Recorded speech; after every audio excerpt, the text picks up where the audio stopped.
पुस्तक उघडणे, बंद करणे, वाचणे, लिहिणे, सोडवणे, बघणे, तपासणे, हे सगळे ज्या ज्या शब्दाच्या शेवटी ने ने ने असते ते काय, तर ते असतात क्रियापद. आणि क्रियापदाबद्दल माहिती सांगणारा शब्द म्हणजेच क्रियाविशेषण म्हणजेच ॲडव्हर्ब्स.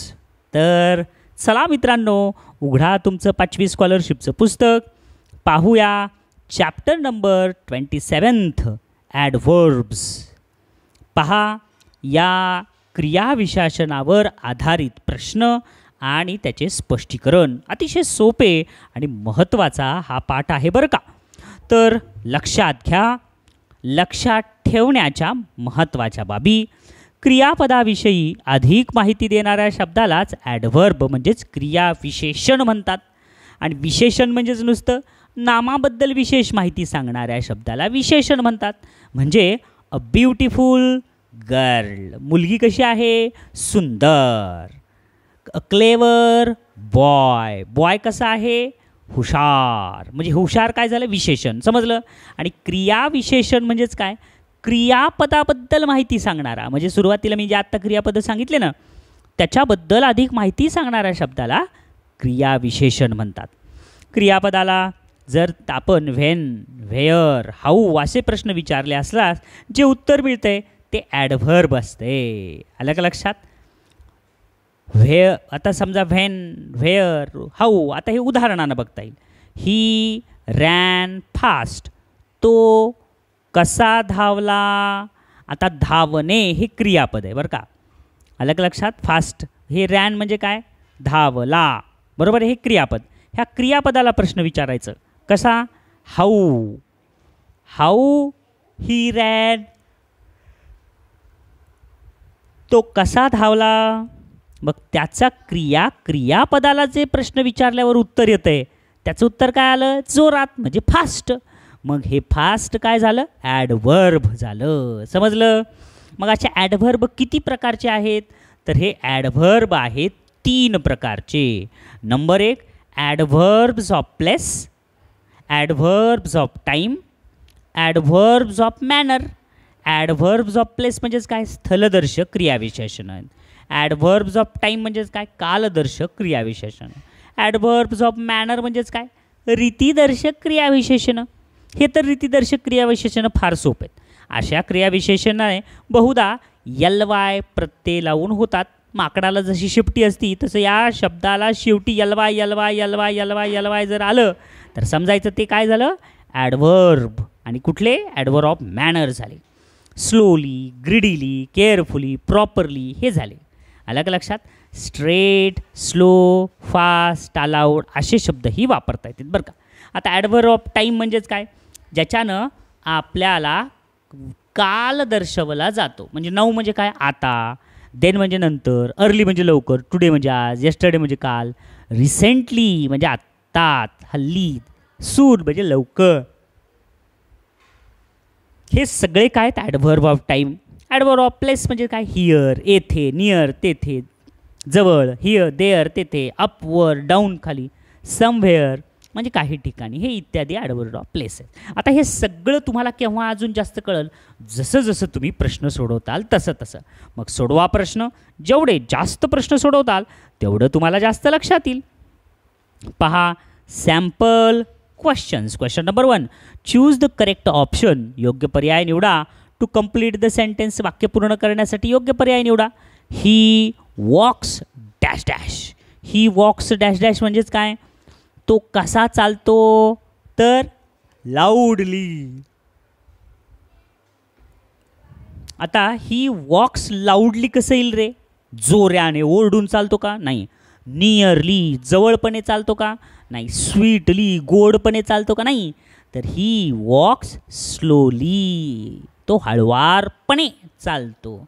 मग पर्याय 1, 2, 3 हे येत नाहीत म्हणजे येणार काय, पर्याय 4. म्हणून प्रश्न पहिल्याचं उत्तर पर्याय नंबर 4. समजलं. पुढचा प्रश्न, question number 2, choose the incorrect pair of words from the following. खालील शब्दाचे इनकरेक्ट पेअर म्हणजे चुकीची जोडी तुम्हाला आता निवडायची आहे. मग आता चुकीची जोडी काय काय आहे बघा बरं. Number 1 walk fast. आता ही वॉक म्हणजे चालणे आणि फास्ट म्हणजे काय, जोरात चाला, हे बरोबर आहे. पुन्हा अजून काय, क्राय लाऊडली, मोठ्याने रडा, हेही बरोबर आहे. रॅन अवे, दूर पळून जा, हेही बरोबर आहे. मग पर्याय 1 2 3 जर बरोबर असेल तर नक्कीच चौथं चुकीचं आहे. ईट ब्राईटली, तेजस्वीपणे जेवा, असं होतच नाही, म्हणून दुसऱ्याचं उत्तर पर्याय नंबर 4. तिसरा प्रश्न काय दिलाय पहा. Choose the correct adverb for the word angry. Angry या शब्दासाठी योग्य क्रियाविशेषण निवडा. मग आता हे बघा, हे मुलगा कसं दिसायला, रागात दिसायला आहे. मग ॲग्रीचं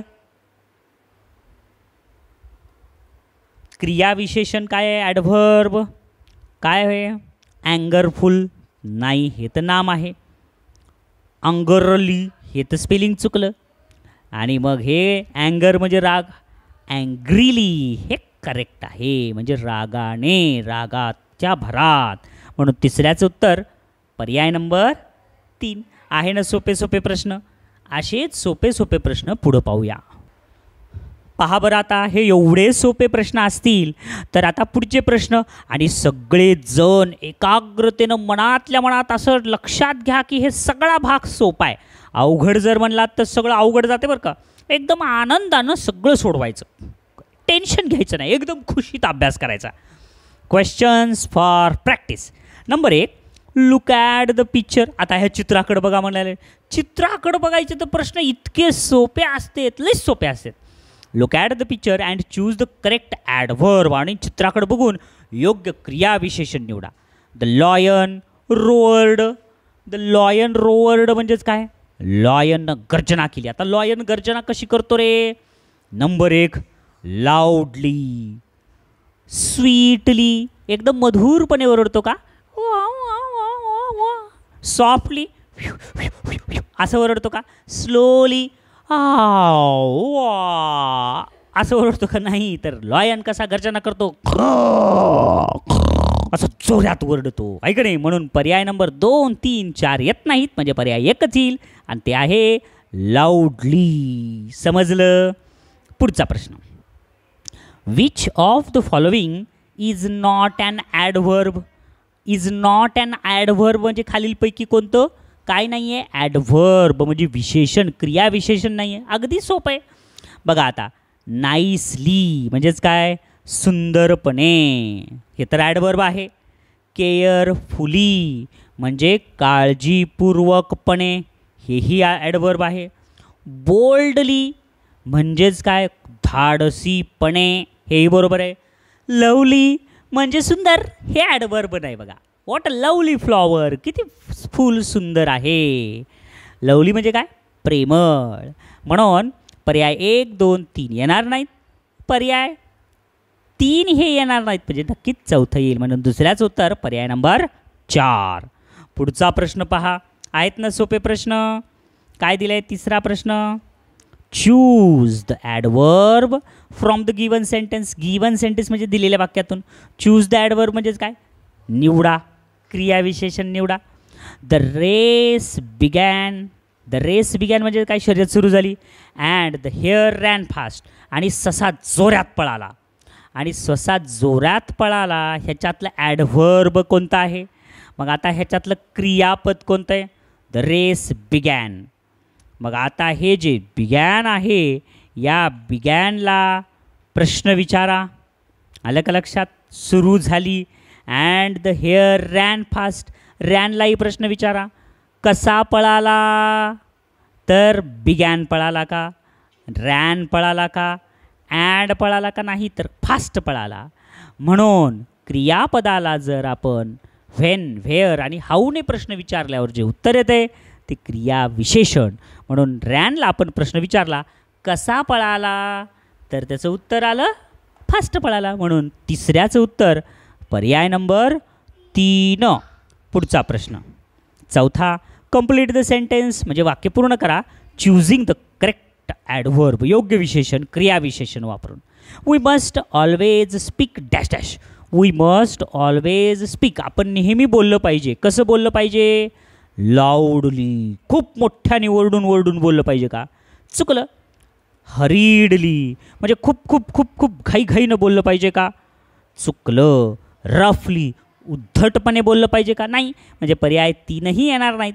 म्हणजे चौथाच येईल. सॉफ्टली आपण मधुर बोललं पाहिजे. म्हणून चौथ्याचं उत्तर पर्याय नंबर 4. 5वं, look at the picture and decide the proper sentence for it. चित्र बघा आणि त्याच्यासाठी योग्य वाक्य निवडा असं म्हटलं आहे. The old man walks slowly. The old man walks slowly. वृद्ध व्यक्ती हळुवारपणे चालतो. बरोबर वाटायली की रे? तर पुढे बघा. The old man walks fast. म्हातारा माणूस फास्ट चालेल का? चुकलं. The old man runs slowly. नाही, हे तर पळणं आहे. काठी हातात असल्यावर कसं पळेल? चुकलं. The old man runs fast. जोरात पळतो. चुकलं.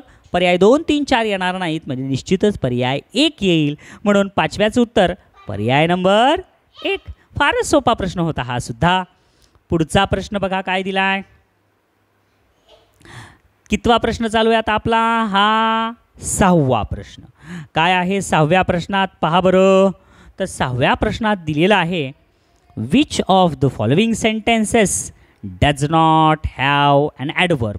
खालील वाक्यात does not have adverb. And adverb म्हणजेच काय? इथं क्रियाविशेषण नाही. ते आपल्याला शोधायचे. तसं नाही इकडे, तसं नाही. काही जणांचं पुस्तकात लक्ष नाही बरं का. आणि आजूबाजूला बसलेले, एकमेकाच्या जवळ बसलेले दुसऱ्याला डिस्टर्ब करू नका. तुम्ही गोंधळ केला तर तुमचेच मार्क कटतील. नीट लक्ष द्या. Let me study carefully. अरे वाक्य पण ते चाललं की रे. मला अभ्यास करू द्या काळजीपूर्वक. पुढं, लेट्स रन क्विकली. मला जोरात पळू द्या. आलं का लक्षात? मग आता केअरफुली काळजीपूर्वकपणे अभ्यास करू द्या. हे तर ॲडव्हर्ब आलेलं आहे. मग आपल्याला काय म्हणलं? Does not have an adverb. जिथं ॲडव्हर्ब नाही ते सांगा. Let's run quickly. जोरात पळा, जोरातपणे पळा. हे पण ॲडव्हर्ब आलं आहे. Let's join happily. आपण खूप आनंदाने आपण जॉईन होऊया. म्हणजे पर्याय 1, 2, 4मध्ये ॲडव्हर्ब आहे. मग ह्याच्यातच ॲडव्हर्ब नसेल म्हणून न वाचता तुम्ही पर्याय 3ला रंगवला तर चालतंय. Let me go to school. मला शाळेत जाऊ द्या. ह्याच्यात ॲडव्हर्ब नाहीच आहे. म्हणून 6व्याचं उत्तर पर्याय नंबर 3. 7वा प्रश्न, choose the correct adverb. Choose म्हणजे निवडा. द करेक्ट ॲडव्हर्ब म्हणजे योग्य क्रियापद निवडायचं आहे. From the word care. Care या शब्दापासून तुम्हाला ॲडव्हर्ब निवडायचं आहे. मग केअरचं ॲडव्हर्ब काय होतं? केअरलेस. हे तर नाम झालं. नंतर काय? केअरफुलनेस. नाही, हे पण नाही. केअरफुल काळजीपणे नाही. तर केअरफुली LY प्रत्यय लागला म्हणून हे झालं त्याचं ॲडव्हर्ब. म्हणून 7व्याचं उत्तर पर्याय नंबर 4. पुढचा प्रश्न बघा. अतिशय सोपे सोपे प्रश्न आले तरी. किती सोपे सोपे प्रश्न आहेत बरं. 8वा प्रश्न पहा काय दिला 8व्या प्रश्नात. Choose the correct option for the given sentence. दिलेल्या वाक्यासाठी योग्य पर्याय निवडा. दे वन द मॅच. त्यांनी मॅच जिंकली. कशी जिंकली मॅच? तर स्ट्रॉंगली. आता स्ट्रॉंगली म्हणजे काय? मजबूतपणे मॅच जिंकता येते का? सॉफ्टली हळुवारपणे जिंकता येते का? नाही. अँग्रीली रागात जिंकता येते का? नाही. अतिरागत भीक माग. चुकलं. म्हणजे पर्याय 1, 3 आणि 4 येणार नाहीत. मग उत्तर काय येईल? पर्याय number 2. Easily. They won the match easily. अतिशय इझिली त्यांनी फायनल IPLचा जिंकला. म्हणून 8व्याचं उत्तर पर्याय नंबर 2. 9वा प्रश्न, choose the correct adverb to make a meaningful sentence. अर्थपूर्ण वाक्य तयार करण्यासाठी ॲडव्हर्ब निवडायचा आहे. The moon dash dash comes out at night. The moon म्हणजेच काय रे? चंद्र. Dash dash comes out at night म्हणजे रात्रीच्याला येतो. मग काय येईल याचं उत्तर नेमकं? पहा बरं काय पर्याय आहेत. The moon sometimes comes out at night. नाही. समटाईम्स म्हणजे काय? कधी कधी चंद्र येतो काय? चंद्र तर दररोजच येतो. चुकलं. The moon never comes out night. चंद्र कधीच रात्री येत नाही का बाहेर? हे तर पर्याय कधीच येणार नाही. पुढचं, the moon early comes out at night. रात्री एकदम लवकर येतो चंद्र. चुकलं. तर ह्याचं उत्तर अचूक काय आहे? The moon always comes out at night. नेहमी रात्री चंद्र येतो. म्हणून 9व्याचं उत्तर पर्याय नंबर 3. समजलं मुलांनो? परीक्षेत हे प्रश्न येतात बरं का मुलांनो. पहा 10वा प्रश्न. पिक आउट द इनकरेक्ट म्हणजे काय? चुकीची जोडी. पिक म्हणजे निवडा. इनकरेक्ट वर्ड चुकीचा शब्द in the given web diagram. दिलेल्या या वेब डायग्राममध्ये चुकीचा शब्द कोणता आहे ते निवडा.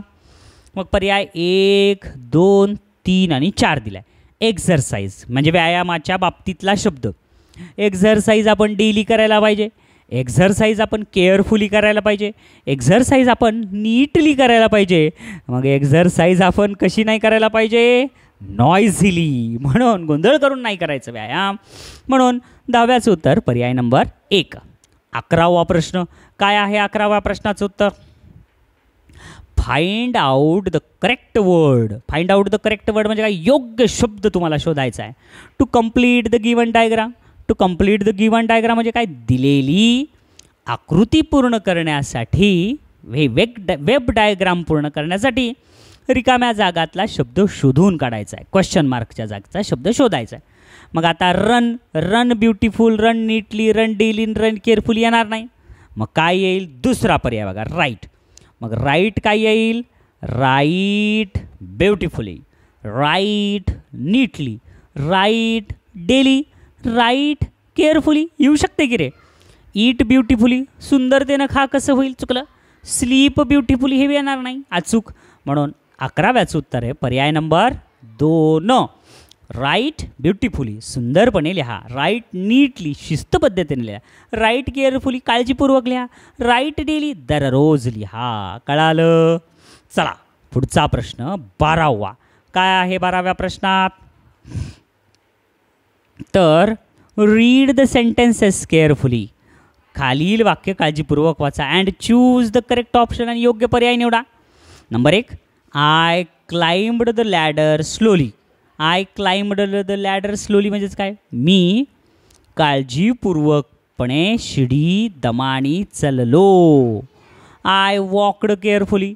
मी काळजीपूर्वकपणे चाललो. आलं का लक्षात?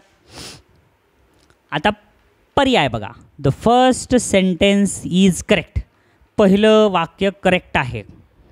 क्लाइंब म्हणजे चढणे, द लॅडर म्हणजे शिडी, स्लोली म्हणजे मी शिडी खूप काळजीपूर्वकपणे स्लोली चढलो, दमानी चढलो. दुसरं वाक्य, the second sentence is correct. I walked carefully. दुसरं वाक्य बरोबर आहे. तिसरं काय म्हणतंय? Both the sentences are correct. आता हेही बरोबर आहे, हेही बरोबर आहे म्हणजे दोन्ही बरोबर आहेत. तर तिसरा पर्याय येईल. बोथ, दोन्ही वाक्य बरोबर आहेत.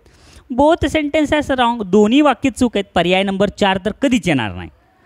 पर्याय नंबर 1 बरोबर आहे. पर्याय नंबर 2 बी बरोबर आहे.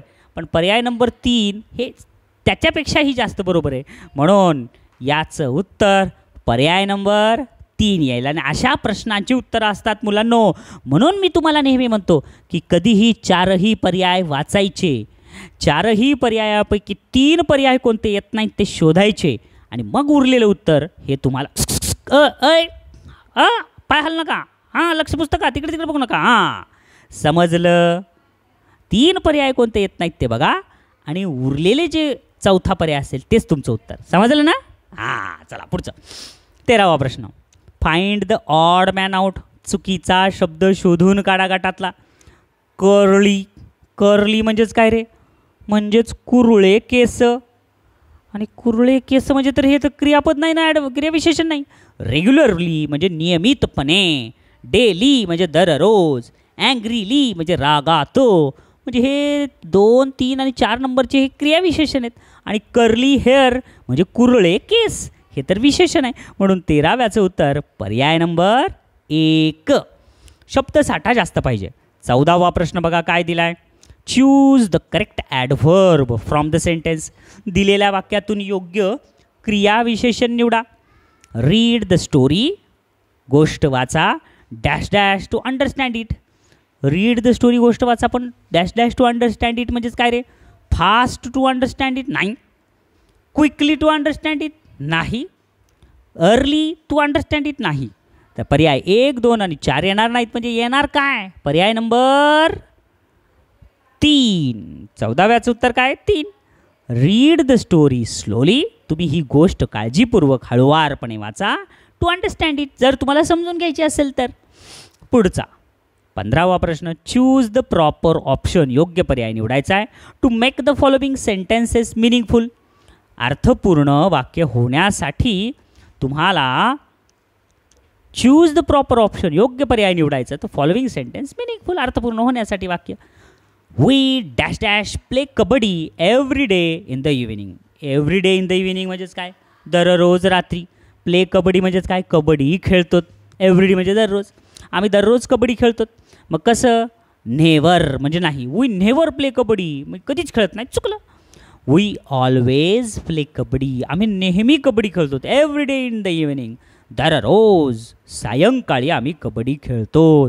मग पर्याय नंबर 2 बरोबर वाटतंय का रे? वाटायला का रे? तरी पुढचं बघा. Rarely, we rarely play kabaddi, every day शब्द आला आहे ना, मग एव्हरी डे म्हणजे रेअरली कधी कधी असं होणार नाही. लेटली म्हणजे काय? रात्री खूप उशीर. आपण इव्हिनिंग म्हणलं तर नाईट म्हणलं नाही, म्हणून हे बी येणार नाही. मग पर्याय 1, 3 आणि 4 येणार नाही, तर उरलेला पर्याय 2च येईल. म्हणून 15व्याचं उत्तर पर्याय नंबर 2. चला पुढचा प्रश्न, 16वा प्रश्न काय दिलाय बघा. तर त्याच्यात दिलं आहे 16व्यामध्ये, रीड द फॉलोइंग सेंटेन्स, खालील वाक्य वाचा, अँड चूज द वर्ड, आणि चूज द वर्ड म्हणजे काय? शब्द निवडा, that describes the verb in the sentence, आणि ज्या वाक्यामध्ये क्रियापद दर्शवलं जात आहे ते शब्द शोधा. मग काय आहे क्रियापद ह्याच्यातलं? ऑल ऑफ अस,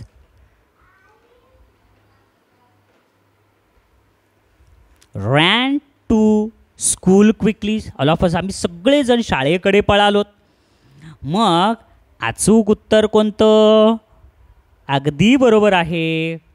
तर काय म्हणले? Read the following sentences and choose the word that describe the verb, क्रियापदाचं वर्णन करणारा शब्द निवडायचा आहे तुम्हाला इन द सेंटेन्स. क्रियापद कोण आहे? मग रॅन. रॅनचं वर्णन करणारा शब्द कोण आहे? पळाला. कसा पळाला? ऑफ पळाला का? रॅनला रॅनच दिले. टू पळाला का? नाही. तर क्विकली, रॅन क्विकली येईल, म्हणून ॲडवर्ब आहे. 16व्याचं उत्तर पर्याय नंबर 3. 17वा प्रश्न, अरे संपला. धडा सुरू पण झाला आणि कधी संपला काहीच कळाला नाही. मला तर ना अजून एक 50-60 प्रश्न असावे वाटत होते. बघा किती फास्ट संपला रे हे. सिलेक्ट द करेक्ट अल्टरनेटिव्ह, योग्य पर्याय निवडायचा आहे. We should cut our nails dash dash, आपण आपले नख कट केले पाहिजेत. कसे? अर्ली म्हणजे सकाळी सकाळी लवकर कट केले पाहिजेत का? डेली म्हणजे दररोज कट केले पाहिजेत का? अरे नखच आठवड्याला वाढतात. केअरलेसली निष्काळजीपणे कट केले पाहिजे का? नाही. म्हणजे पर्याय 1 येणार नाही, पर्याय 2 येणार नाही, पर्याय 3 येणार नाही. तर नक्की 3 येणार, 3ही पर्याय येणार नाहीत, म्हणजे नक्की 4था येईल. रेग्युलरली म्हणजे नियमितपणे. We should cut our nails, regularly नियमितपणे आपण नख कट केले पाहिजे. 17व्याचं उत्तर पर्याय नंबर 4. पुढचा प्रश्न संपला. अशा प्रकारे बालमित्रांनो अतिशय सोपा असा हा ॲडवर्ब्स हा पाठ होता, जे की फार म्हणजे फार सोपा आहे. परीक्षेत सहज तुम्हाला मार्क देणार आहे. म्हणून छानपैकी अधिक अजून प्रश्नांचा सराव करा. व्हिडिओ पाहिलात त्याबद्दल धन्यवाद.